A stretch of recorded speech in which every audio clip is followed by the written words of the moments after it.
That would make me the happiest person on earth. You know that I'm only coaching adolescents. I'm like 15 and above.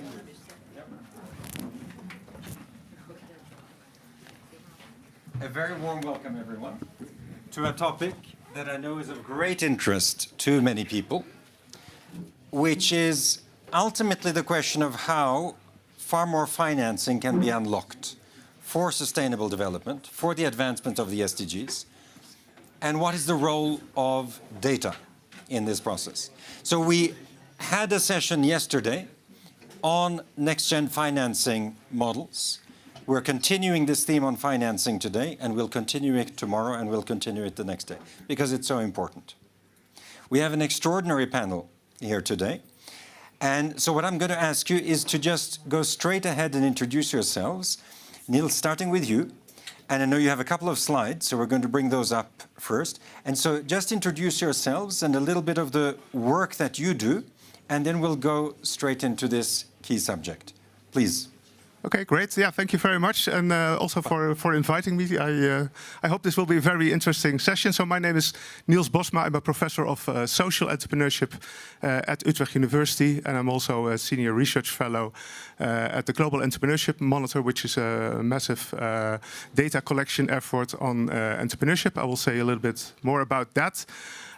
So on that note, my expertise does not lie in finance per se, but I do study and find it very interesting to study the social entrepreneurs, so the entrepreneurs that aim to have a social or an environmental impact and see how they progress. So that is also what I see when I engage with my students. Some of them really want to start a business, and also we offer modules for social entrepreneurs to scale up, for example, and then also obviously the financing question comes into play. Yeah, so about these slides, so I would like to share some, and maybe it's also good to have kind of a basic information of what are we talking about when we're talking about social entrepreneurship. So with the Global Entrepreneurship Monitor, each year, so now the slides may come up, hopefully it works. Yes. So each year, in more than 50 countries, we ask a representative set of the adult population, more than 2,000 in each country, what their attitudes are about entrepreneurship, to what extent they are active themselves, what are their ambitions, and since a few years, we also explicitly ask about social and environmental goals. Well. What you will get is actually results that we see and I think this is really promising and this is really good, that many of the entrepreneurs, when they start out, they actually have these social and environmental goals. They want to start an idea. They have an idea, they have a dream, they want to validate this, they want to see if they can pursue this themselves, develop this, but also they want to do good for others. So this is something that you will really see in the data. I guess I need to scroll back. See the screen myself. So in many countries, actually, the number of entrepreneurs that indicate to be pursuing social or environmental goals is more than 50%. And I think a nice stat that probably many will recognize as well is that relatively more often these are female entrepreneurs who pursue these social and environmental goals. So we see that as a general pattern across the world. So maybe for this crowd, not that surprising, but sometimes it's good to actually have the data. So my take is indeed it's an important force for good, for an important bottom-up process. And the way I see it is that when we have our current system is actually going against this, because when they start, they really have these moral virtues that actually Aristotle also indicated. They have courage, they have bravery, they also have magnificence. But as they continue the pathway, the focus becomes on really to need to show the money, and the money becomes the end goal rather than the means to the end that was at the beginning. So this is maybe for kicking off. I don't want to talk too long. Yeah, we have more slides, but I actually don't think we should actually show this. But these are also numbers that you can see in the forthcoming report of the GEM report. So thanks a lot. Thank you so much, Niels. Just one quick follow-up question. One has seen in studies of MBA students that when they start their MBA, actually quite a few of them agree. And by the time they finish their MBA, it's been driven out of them. And many of them don't want to, because they don't. Yeah. What's with your finding? So at business schools, there's a lot to change as well, I would say. Yeah, for sure. But I think that there's a lot of truth. And many business schools are looking into this, and they are trying to be serious about it, but still market forces also there still play a role. So I think this is still an issue that can be picked up. But I'd say also even at education at primary and secondary schools, we do have these basic models of profit maximization, etc., etc. There are other ways. We know there are, but thanks a lot. Better to learn that at an early age already. Indeed. Ajayita, please, over to you. I'm just going to quickly comment on just that one last point, only because I do think that the other challenge that I normally see is that there's a lot of bright-eyed MBA students that believe they have the solution to the problem of the world, and then they meet entrepreneurs like myself that have been around for 20 years, and we unfortunately shake it down, and then we also tell them that they're better off working with us versus trying to be us at a younger age. So there's always that space there, just saying. Hi, everyone. I'm Ajayita Shah. I'm the founder CEO of Frontier Markets. I'm an entrepreneur for the last 15 years. I've been working in rural India for the last 20 years. I'm an impact investor, board member, but really proudly being in the Social Innovation House, a Schwab awardee from last year, an Echo and Green Fellow. So everyone that is here, thank you for making this house happen. So what I would love to contribute as we continue this conversation today is going to be the work that I've done for the last 15 years has been really using technology and using data and women at the forefront of being able to drive access to solutions. So today, what does that mean? So we basically said, one, we believe that there's an 800 million person access challenge in rural India, in 700,000 villages in the country, where people are just not getting quality products and services where they live. So our vision was, can we make it less than 15 minutes of a distance to get people what they need, what they want, when they need it, but do it with a lens of dignity. So, and then the second was, can we do that then through women? And build an opportunity to help the 15.7 million women businesses get access to income and become really the solution provider, the change maker in that village. How do you do that? You connect that through tech. So today we have about 40,000 women entrepreneurs that are on a tech platform that we designed from scratch with them to help us get access to data on over 7 million rural families around what they need, when they need it, and how they need it. And then how do you curate those solutions then to really then drive both getting them income. So we're going to talk about that. We'll leave some of the good stuff for after. I was just giving the context, and then we get very, very interesting. But point is, that's going to be my perspective. So I'm hoping I can give examples of how you use data to help drive better decisions and also help money move faster. Thank you so much. I think we go into the topic later. We go into the topic, but it's a special pleasure to have you, Brigitte, here, because it's a personal relationship with you. I'm so pleased that we're here with you. You are a longtime friend of this whole ecosystem and of social entrepreneurship, and you're sponsoring this panel, but I'm so pleased that we're with you here. So please, over to you. Thank you so much, Frederick. Yes, I'm more than 30 years in this space now. I'm executive board member in our family foundation that's called the Bertelsmann Stiftung in Germany. It's basically funded by our own media company. I'm the sixth generation in our family business enterprise, conglomerate, however you want to say it. And impact investing, or better to say social change, was always something my parents, my family was always pursuing, and I think it's more needed than ever in our times. So I think we don't have less homework, we have more homework to do. And I started 17 years ago with Ronald Cohn, the G7 Impact Investing Task Force. And we created, so to say, the impact investing funds in Germany, and then we did an initiative that's already self-sustainable in Germany for impact investing. But I think what you were saying is that we see many problems around the world within the SDG frameworks, and it's always the question behind it is how can we scale good solutions and how do we finance them? And I think that is around this discussion for as long as I'm in this sector, and I think we have to solve it.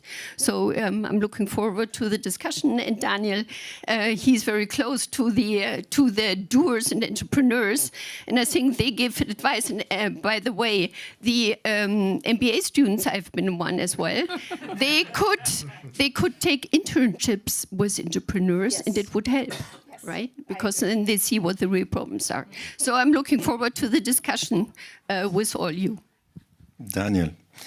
So Daniel here is a very close partner, integral partner of Catalyst, of Social Innovation House, is with the Schwab Foundation of the World Economic Forum. Over to you, Daniel. Thank you, and thank you, Brigitte.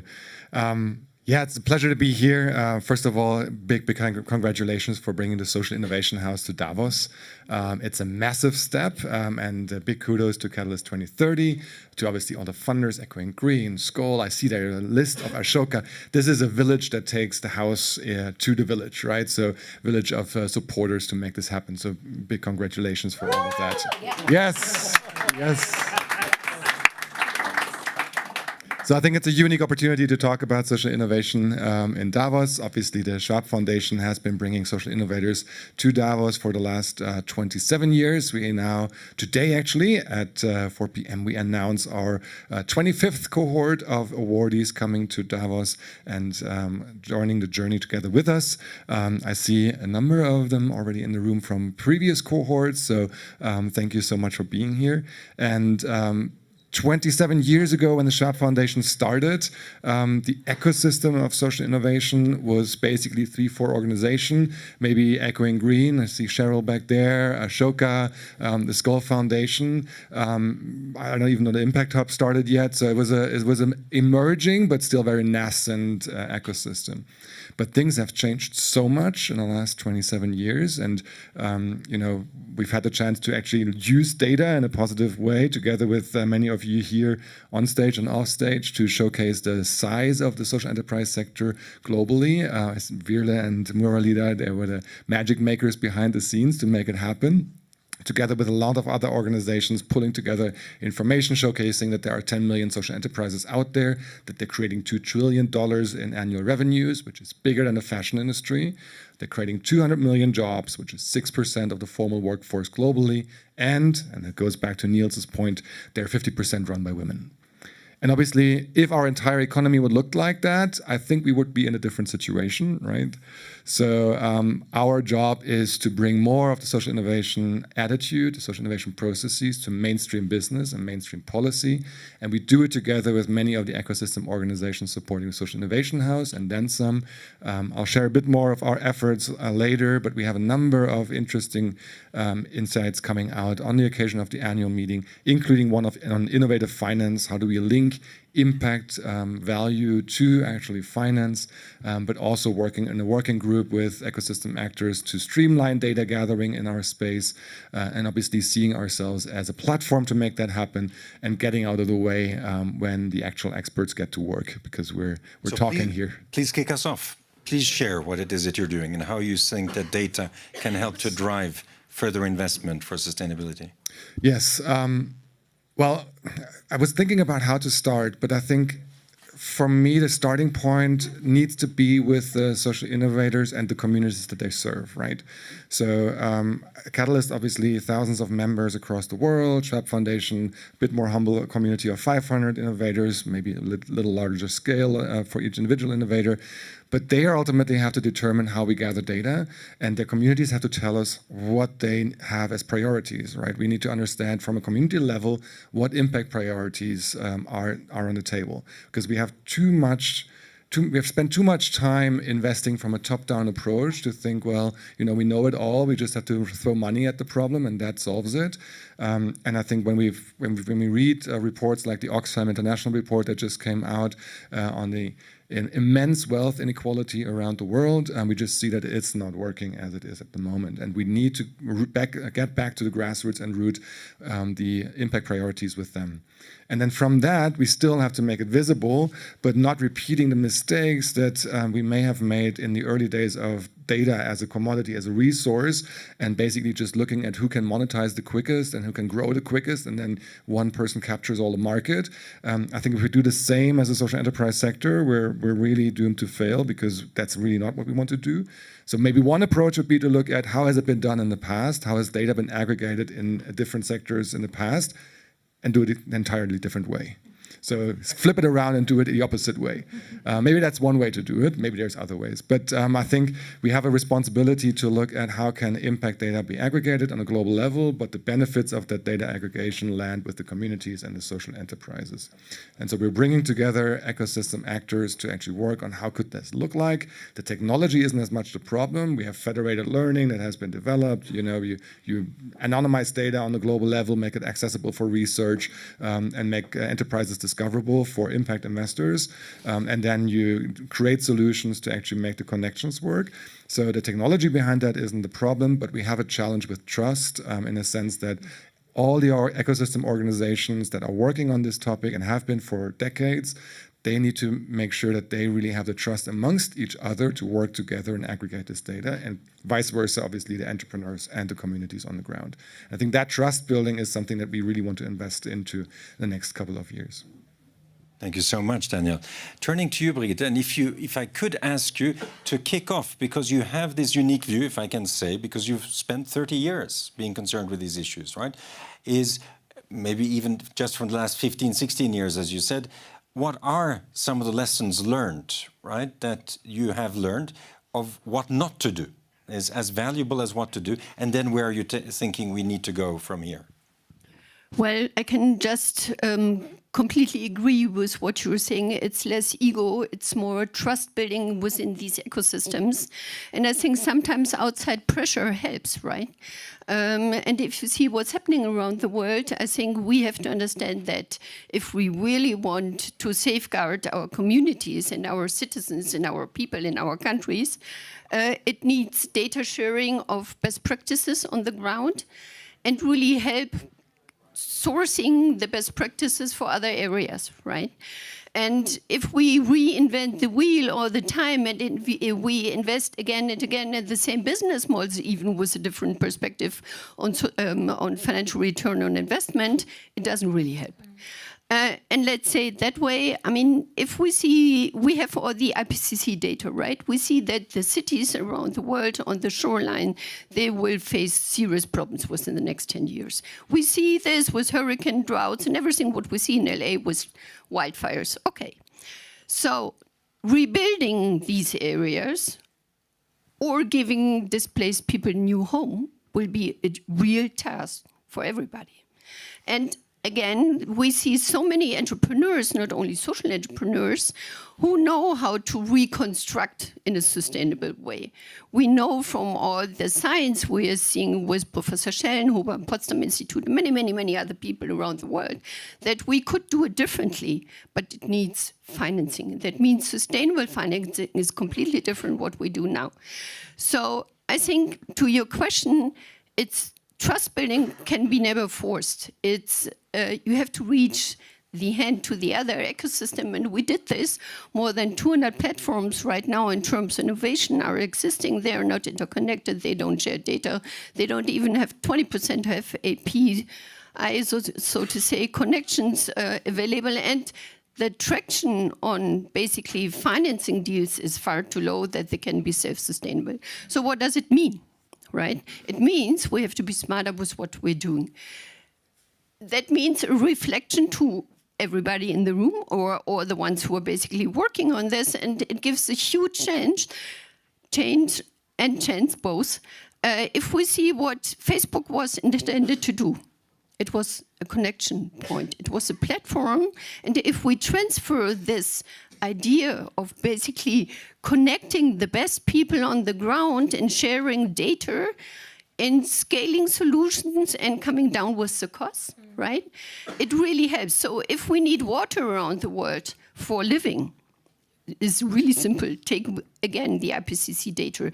And again, science will be something that has to be defended. I'm 100% certain if we see what's happening around the world right now. If we take the science data still serious, right, then it means that we have many regions in the world who have no water anymore. What does it mean? There's so many social enterprises in the world right now who are working on solutions to find other sources of water creation, right? If we really want to believe in this, that we still have an option to change, it's time to act now together.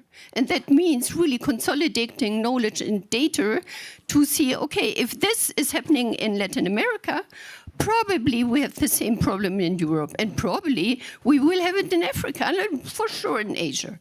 So why do we do all the same again and again and fragment in silos instead of reaching out and saying, you know what, I need 1 billion for research and dissemination and scaling, let's do it, right? But that means a different attitude, I think, for financing and long-term practicing on the ground. And basically what you're doing is exactly it's showcasing this. And we have so many great people around the world. We just have to give them a stage and space to grow.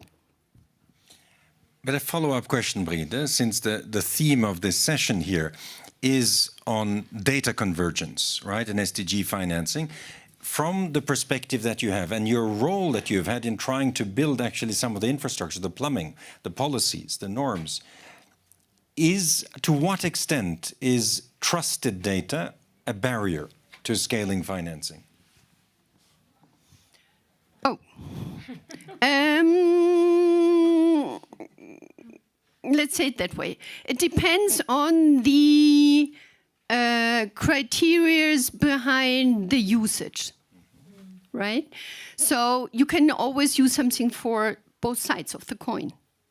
So if we really want to do something for the common good and people in the like citizens, we have to decide which way we want to go. And I think data protection should be, or the purpose of data protection should be the real intention, right? And I think right now we do something different. And that is, especially in Europe and many other things, we have to discuss it. And we see now the opposite, where you have no regulation anymore. You can do whatever you want, and it's fine, right? And I think we have to be super careful with what we do within the next couple of years, because right now the concentration of power and wealth outperforms maybe the intention of governments around the globe to really do something on purpose, right? And I think that is something we have to be co-creative, so let's say it that way, to get the usage and the right regulation around the data privacy and data protection, because actually we protect ourselves, I would say. And then we find out how much it really goes into the right direction. Ajaita, has quality data helped to unlock financing for you? And what kind of financing? The answer is yes. So let's just first define what quality data is, right? I think it's really important that when we think about the ecosystem, and I think Dan, I like the pattern because we're gonna now get into micro. And so for me, what is quality data? And I'll just give an example, right? You are a climate change funder, and you decide that you want to do something for gender equity and climate. So you come to someone like me and you go, so Ajaita, what are the solutions that I can fund? The fundamental thing that we miss is you're not asking the right question, right? The right question is, who are you looking to impact? And do you actually have that person's voice in mind? And do you actually know what they need? and what their climate challenges are. So the example I'll give you is that today, when I have 35,000 women entrepreneurs that are reaching over 1 million plus women farmers, I have to ask them to ask the right question because they're trusted, number one, because they know these women super well, and they've actually are able to ask them the right question, like, hey, as a woman farmer, what happened to you in the last 2 weeks due to climate that ruined your life? And let's understand that first. And guess what? When you're talking about it with 1 million plus women farmers, by region, it's going to be different. So yes, you can use satellite data and all this other cute stuff, but the reality is you want to get to know her. So her quality data that then comes in is critical. So we can contextually understand what is truly that problem, well, fast, real time. Analyze that with the right experts, because I don't know what it means when you have a drought or when you have a flood or when you have another disaster. Bring those solutions in and then package that to, most importantly, quality data, get feedback loops from those women farmers to help you understand whether or not that climate insurance product was a good idea or whether or not climate resilient seeds was the way to deal with your drought. That qualitative data back in the day was very expensive, because you had someone I'm sorry if I'm going to upset people here, but you have people like AC Nielsen or BCGs or McKinsey's coming in to kind of get that data, who never knew the village in the first place, who never knew the entrepreneur, and fundamentally did not come back to then do an intervention. So therefore, your quality data of that person was never connected. And expensive, because the person that was collecting that data was probably charging $400, $500 for every single survey that they actually collected. Today, we can do that at less than 30 rupees. Today, we can do that contextually with the right women on the ground. Today, we can do it with technology. And when that data comes in, not only is it inexpensive, but it's literally the best quality data. You package that, and then when you bring that to a funder, the funder starts trusting you, because the funder realizes that you truly understand the solution on the ground, and you're very honest about what you need to make it happen, to incentivize it. So that's one thing. And then in terms of cost reduction, to your point, this is the other problem, right? I mean, what do we see? Traditional financing is there. There's all these different products that are out there. But ultimately, we don't understand the role of finance and what it can do to actually de-risk and reduce the cost in a really big way. So another really quick example, I use $100 of grant funding to invest in a rural woman entrepreneur for the very first time and give her digital capabilities to then build her business. Within 6 months, she's already earning $150. That has helped the microfinance institution or the bank build credibility to who she is and suddenly wants to finance her $1,000. But this time, he's not going to charge, and it's usually a he's not going to charge her 36% as an interest, because we were able to build her capability and demonstrate her viability to unlock. So that person that gave me the $100 is actually equally instrumental of unlocking $10,000 in her future for the next 3 years. But the people in between, the costing came down because of data, because of quality, because of viability. So I think for me, that's kind of been the gap that I see. So it's been about, one, to the point that Daniel, you were saying, how do we understand that entrepreneurs are extremely important in kind of building that data gap? But then also when we talk about turning things around, to your point, when you were using Facebook as the example, it's how do you get the voices out, right, in the right way and tangibly make that happen? And then ideally, how do we as entrepreneurs get the right funders in the room to redesign the way money can move in a different level with that in mind? That is very exciting. And can you just share how significant is grant funding for your model? So as a social entrepreneur, we evolved into a hybrid model for a reason, because I think the point that we've been making about, I think Brigitte, you said this, right? ROI, what is ROI really when we're talking about social impact? Return on investment. Yeah. So meaning I cannot upfront, if I want to bring my solution to 15.7 million women businesses in India, that means I need to invest on their capability, capacity. There's a viability gap that's a reality, and not all of them are going to succeed because there's 1,000 other systemic realities. But I want to do it because that's my vision. That means that that grant that comes in gives me the ability to take that risk, gives me the ability to do the demonstration. And then honestly, even if 50% convert, we're talking about 100 million people that can get impacted. Then you bring in the debt, then you bring in the equity, and then you bring in the public listing, right? And I think that's really the pathway of capital. So I think that for most businesses, especially if you're in a growth stage place where you're dealing with disruptions, COVID, demonetization in India, there's real disasters that you have to handle. Equity capital has no patience for that.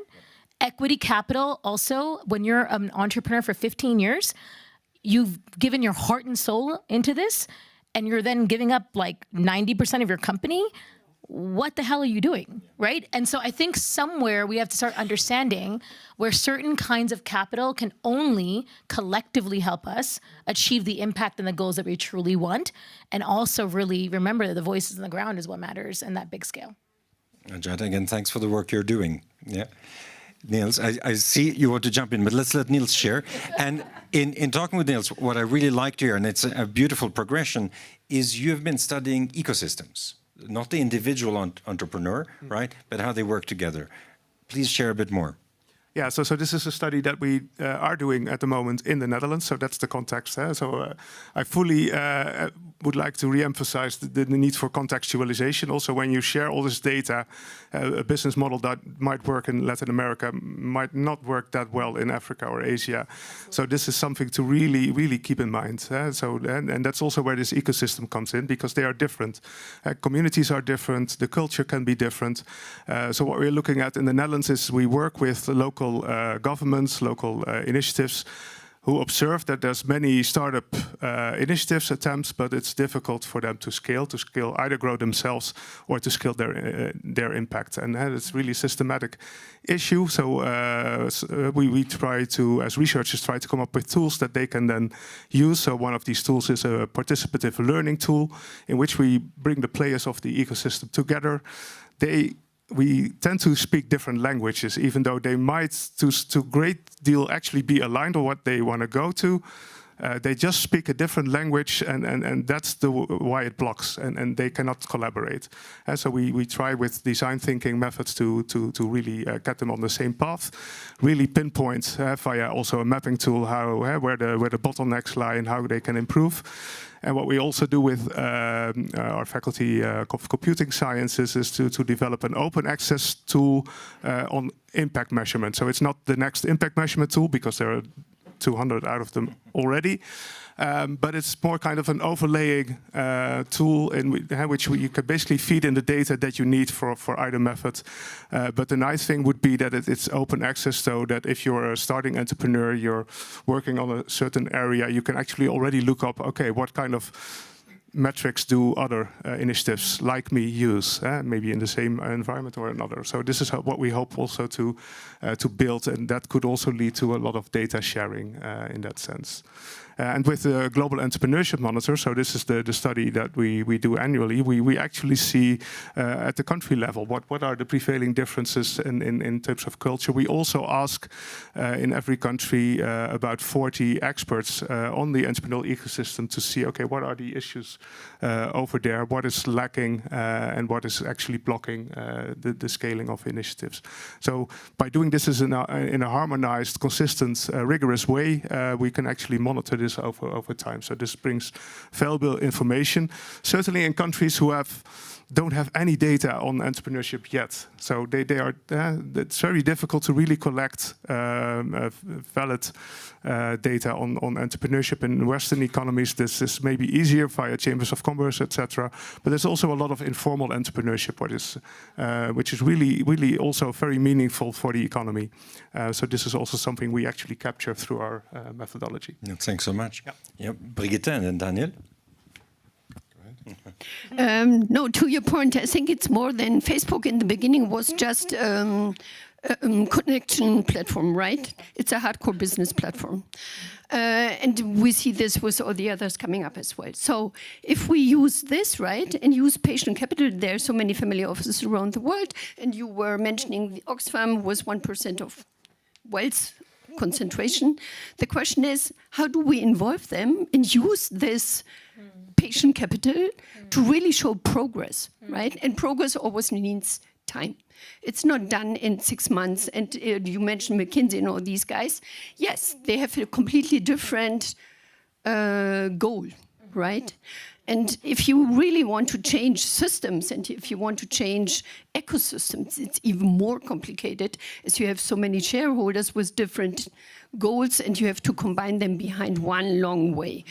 And in that respect, I think we have to use different communication stories, right? To say, if this really is true, that you're getting 17 million, whatever, women on the ground, what does it mean?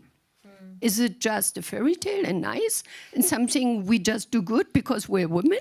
No, I don't think so. So I think the hardcore business model behind it has to be clear, but communicated completely different. And I think in that respect, we have to be, we just mentioned here, 2 of the young people are sitting there, next gen, right? I mean, I have children, they're 16 and 20. And if I see what's happening on TikTok, and it's really amazing what TikTok does, we could use it, right? And I think we have to be much smarter in that respect to really drive the own agenda we're seeing. And if I see my girl, she's always on these makeup and all these things, right? It's perfect for the companies. I mean, it's the greatest audience you can have. And it makes so much money, just unfortunately, not for the right people. So if you take the time young people are spending, I don't know how much time you spent on TikTok and all these tools. Okay, how much? 0. Oh, great. Oh. But I think it will be really interesting. But mine is there. She's 16, like 3 hours per day, so it's too long. But they use all the creativity to serve data on the other side, right? If we skip that and if we change this model, I think we can really use it in terms of observation, how change is progressing on the ground. We can see where new business models can occur. I think that's expanding the value chain on the ground. It's so important. And then really hotspot where something is missing. So again, if I see this around the world for sustainable agriculture and everything like this, I mean, if we see like Singapore or even Saudi Arabia and many other states, they're investing heavily in green technology. We just listened yesterday to somebody who just gets out of the Paris Climate Agreement. Good so. And in that respect, I think we learned so much now, right? How to do it differently and really get to that what we really want to achieve. And I'm really, really curious because we have so many options to showcase that progress can be done, but we have to work much better in that and smarter. And the new generation, I always learn from them because the Gen Z, Y, and everybody, TikTok videos, they're really smart, right? And I think we are too serious about many things. I know, but you have others. So, and again, I mean, we have to be smarter in communicating what we really want and to achieve it. And that means that maybe all these people aligned around the same purpose have to come together in something like here in this house and not only brainstorm, but act upon it. And that would be super nice. Brigitte, thank you so much, Daniel. Yeah, I'm just a super interesting conversation. I'm listening to this with a couple of ears, just obviously not just as head of social innovation for the forum, but also as a former impact investor, former CFO to a couple of startups. I also have an MBA, so it's a bit of a failed existence thing. But we've done so many things wrong in a sense that on that journey, since you said about, what are the challenges we failed at? And I think one thing I just want to again bring us back to is that data is great, data convergence is great, but we also have to talk about who reaps the benefits from it, right? So as an impact investor, we've done the mistake of putting all of the reporting burden on the social enterprises. For them, it's a cost, and there's no revenue linked to it, right? So they have the burden. Obviously, ultimately, even the communities have the burden because they have to somehow answer 50,000 surveys. And then in the end, the beneficiaries, in the best case, the LP of an impact investor can say, yes, check, I have invested into impact investing. And they don't even care about the depth of the impact, but care about the check behind that impact thing. So a fundamental question is, how do we link impact performance to also benefits to everybody who's involved? And blended finance maybe can do some things to unlock some of the capital, has taken a big hit in the last 2 years, a bit more in uptake last year, I think 14 billion in total, but still not on the exponential rise we would like to see. Also because it's difficult to discover opportunities for blended finance. So again, a point for discoverability through data. But going back to the question of how do we link impact performance to benefits, one thing we're exploring, with all of the caveats linked to it, right? Because there's many challenges around it. But one thing we're exploring is the idea of tradable impact. So we've had the carbon markets, which had lots of struggles specifically in the last year, but also over the last couple of decades. But what they've done is they've linked carbon performance to revenues on an external or negative externality basis. So they increase the cost the more you emit. So it's a de-incentive for companies to emit.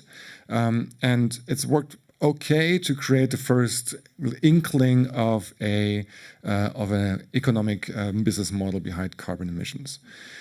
So we're asking ourselves, again, with an open outcome, to say, what would that look like for the social impact space? Obviously, social impact is so much more complex, so much more contextual. We struggle with measuring it even in a specific intervention. I don't know, the IRIS Plus catalog has thousands of metrics. So how do we unify that as under one unit? But I think it's an interesting approach to look at. The outcome-based financing market and development space has $185 billion already now allocated to impactful projects.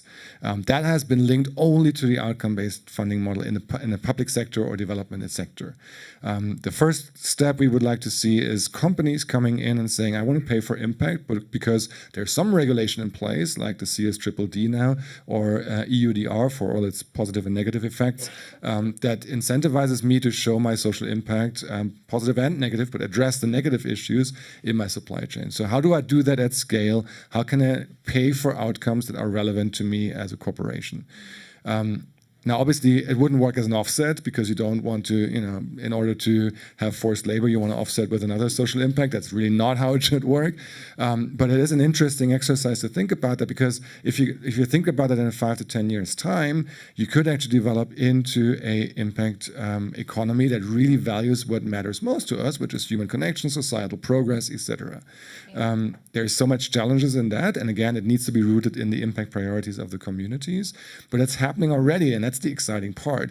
When it comes to then the data infrastructure that we will need around that, at the moment, there's already one company in South Korea called the SK Group. They've developed the social progress credits, and basically what they've done is they've taken the social return on investment that gives you a dollar number for the social impact you're creating, and they've paid that out to social enterprises.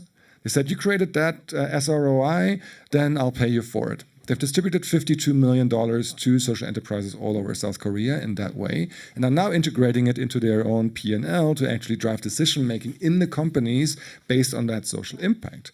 So it's already starting to happen and to emerge, and we want to see, is there something to it? Are there more companies that could come into that? Because then you really unlock a market for impact. And then in the long run, what the infrastructure you would need for it is obviously it's a clearinghouse so that you have actual marketplaces. We have Common Good Marketplace, Outcomes X developing as marketplaces already. The Impact Genome is standardizing some of the social impacts. We have the International Foundation for Valuing Impact that has released 100,000 value indicators, mostly on environmental indicators right now, that is monetizing some of that impact. And so it's all starting to happen, but I think especially at this point in time, we need to make sure it's really, really, really rooted in the communities. And we need to balance it with bold philanthropic investments, as you said, to actually try out things, try systemic approaches. But once they work, once we figure it out, then you scale it up through some of these solutions. Thank you so much. I'm going to open it up to the floor and just make my little plug for Catalyst, because we are indeed trying to implement something exactly along these lines. Can I just make one comment, if Please, that's okay? Jeff.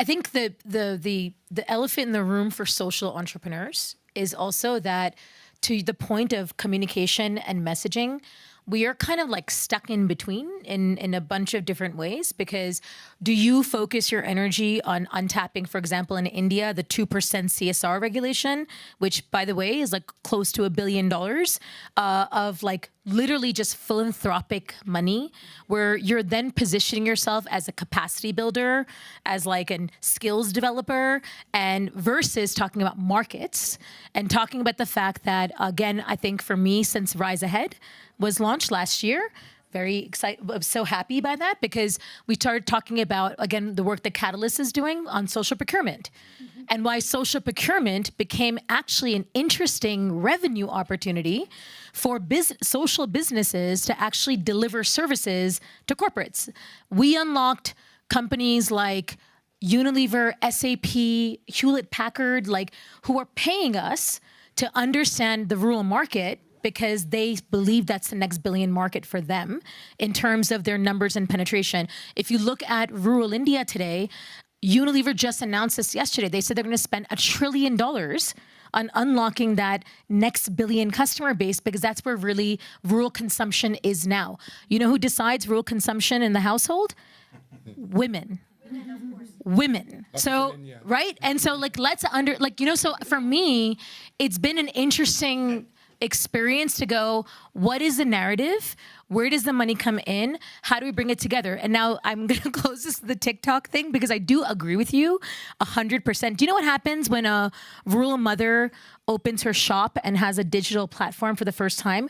Her 14-year-old that now gets to go to an English medium school is using the phone and doing YouTube videos showcasing how cool her mom is. Yes. Right? So, like, this is the future forward, and you're right, we need to monetize it more effectively. Okay, I am going to open it up and just making the point that, yes, women first, the children second as the consumers, and husbands children and fathers first. Definitely last. Okay. Children first. Opening up the floor, yes. Please here, and then here, and then here. Yes. Yeah, thanks. Thanks so much, man. Here, yeah. Hi, Celia Chouquet. I'm the co-chair of the Climate Health Initiative for Catalyst now. Two concept came to mind. So I get the MBA dissing. I was an MBA 20 years ago. There was no sustainability. They're actually catching up now. So my business school rebranded to business as a force for good. I think this is something we need to really dig in deeper, and because if we cannot reinvent business models that can deliver social impact sustainably, then why are we doing this? Right? And the other aspect I wanted to pick your brain on. So I've worked a lot with patients, and there's a big movement in the patient engagement era that is nothing about us without us. Okay, so any data that we bring to the table should be coming back to us and should allow us to set the agenda. And I think that I would love to hear your thoughts on that. I don't want to skip we were in the Bertelsmann Foundation. We work over many years on the issue of patient-related outcomes, right? So normally the patient has nothing to say in the healthcare system. They are not the customer. And we try to change this, and we're working closely with the Scandinavian countries on that, because they are very different in that mindset. And I think we're on the way, so we do have a couple of conferences on this. Would love to have you there. And the other thing is we're working with the WHO Youth Council together. They have access to 100 million young people. And they just, on the World Health Summit last year in Berlin, they have their official launch of the Youth Declaration, Creating Healthy Societies.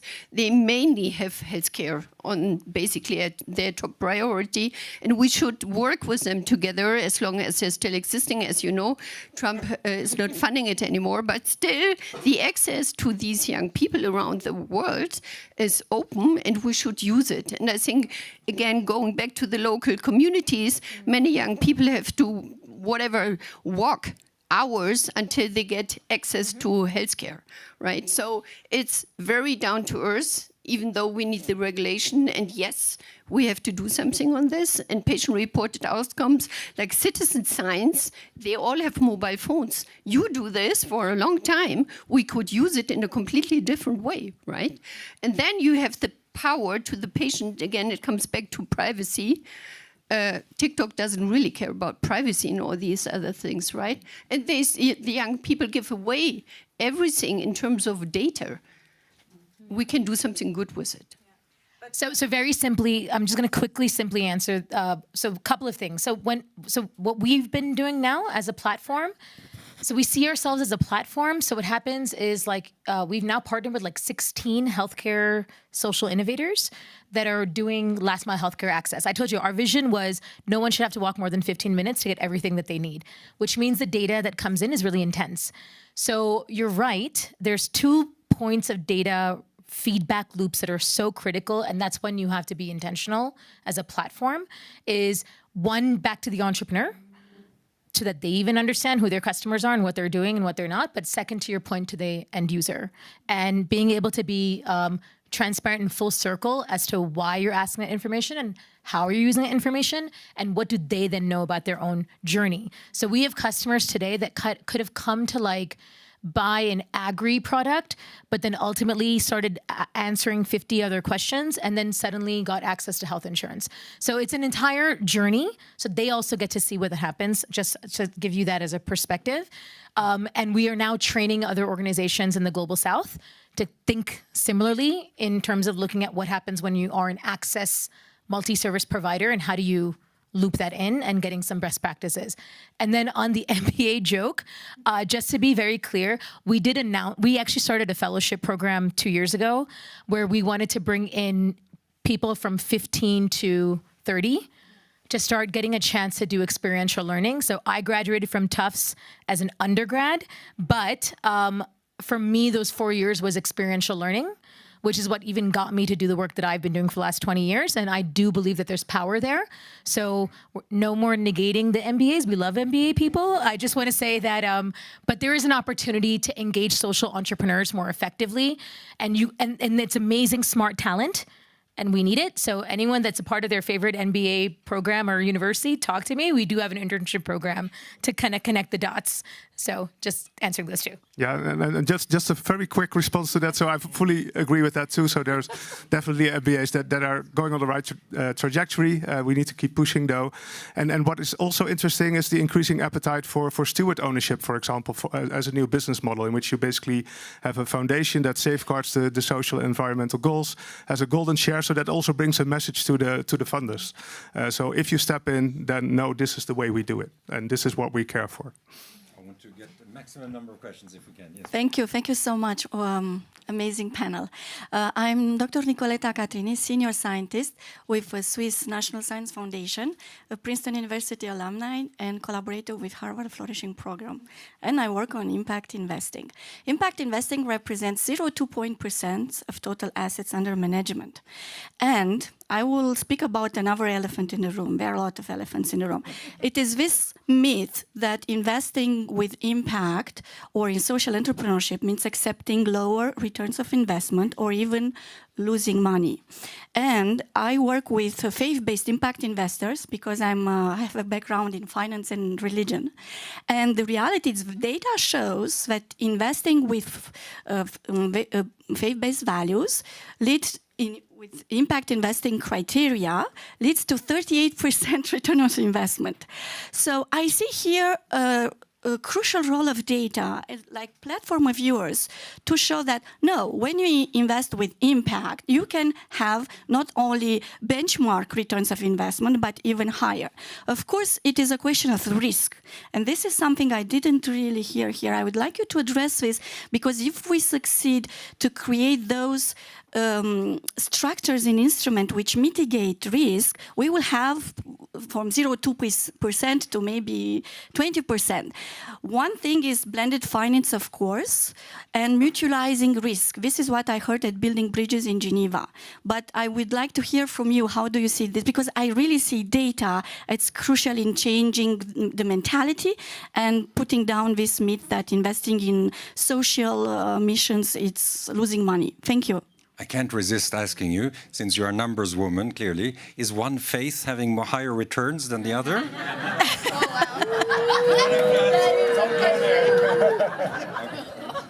I will answer after.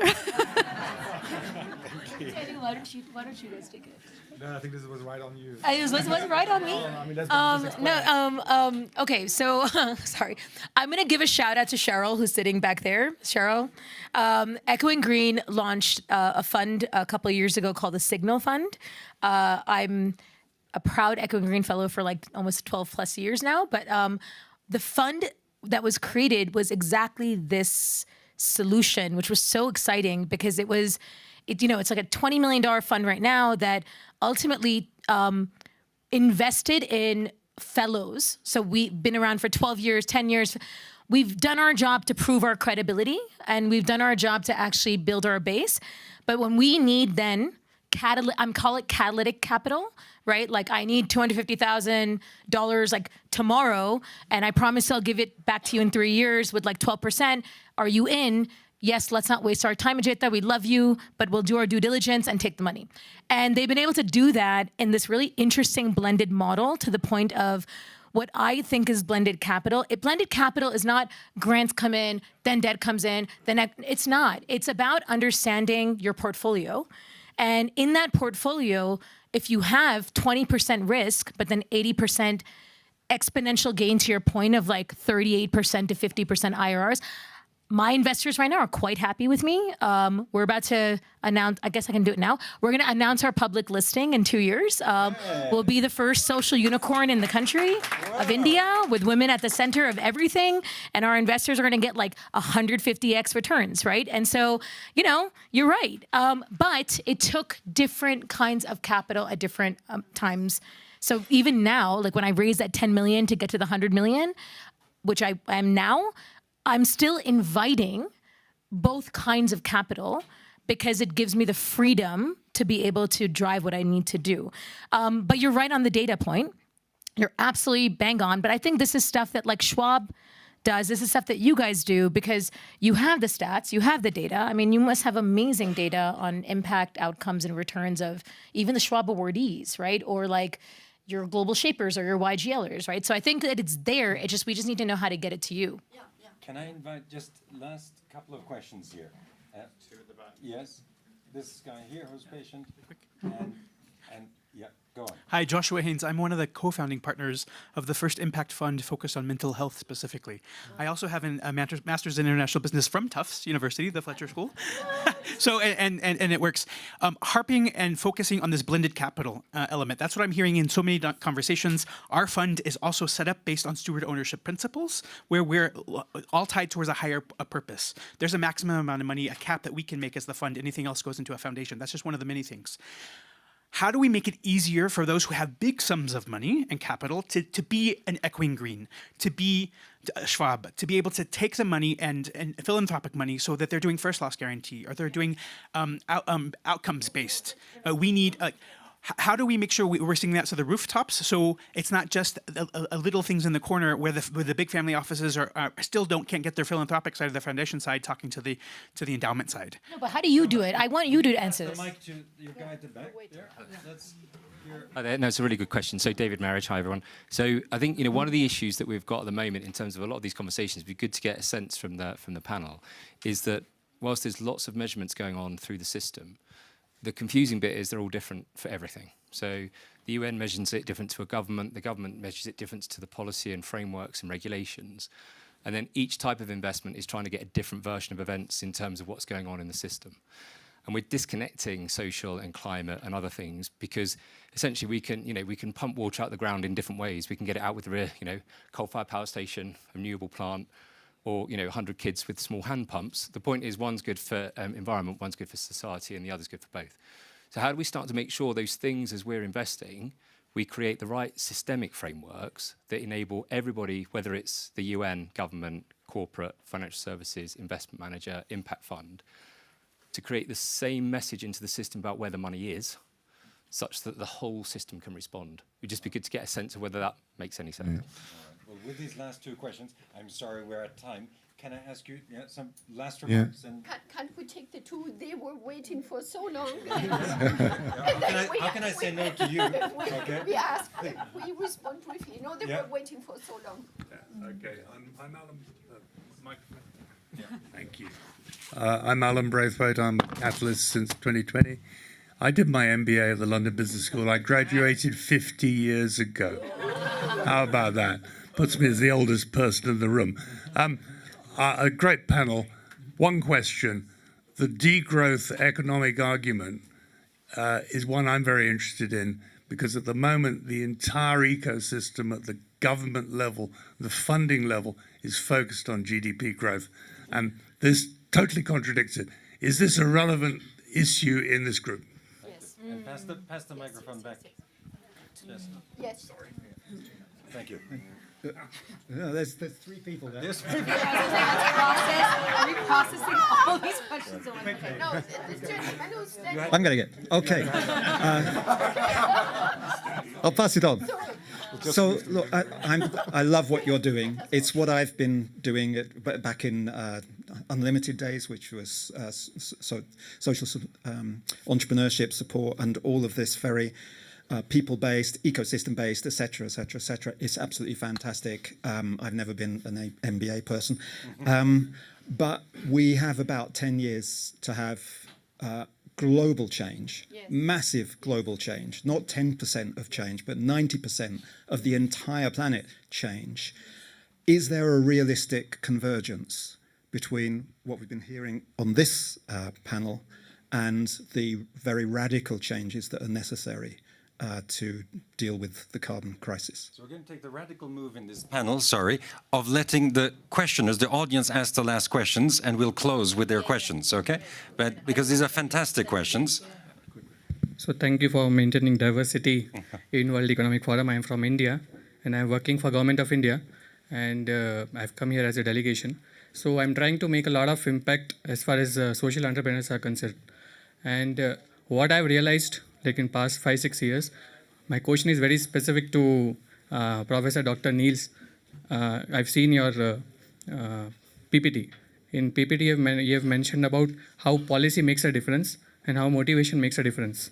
So I want to know, like, what we are doing normally. We are trying to focus much more on policy and very less on motivation. And somehow one of the reasons is a lack of mentorship programs.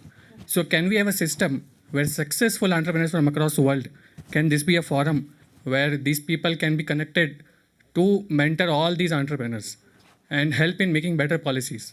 So that's what I felt. We are too much into policies, very less into mentorship. Beautiful. Very beautiful. That's my question. Thank you. Okay. If you may just allow me for one last call to action to everybody. Oh, he's even cutting out my mic. Wow. Yes. No, but we have a unique opportunity this year, actually, because in Sevilla in June and July, we will have the 4th International Financing for Development Conference. It's a 1 in 10 year conference that basically determines the foundations of international development finance. Now, the gentleman in the back was asking, how do we actually align the incentives and the measurement measures? There's a massive elephant in the room, to the point, going back to the point, which is development finance institutions are not necessarily incentivized by the impact, but by how fast they get the money out. And the conference in Sevilla is a massive opportunity to actually create the impact transparency. We've developed an open letter with many of the organizations working on this, including also the GSG that Cliff was just talking about. So I think we need to approach our governments to put this on the agenda at the FFD4, because the governments are the member states of the United Nations are actually driving the agenda. And if impact transparency gets a higher stake at this conference, then we have a maybe exponential opportunity to really unlock the capital in the long run. Thanks for making this case. Please join me in thanking this amazing panel and the audience. Thank you so much.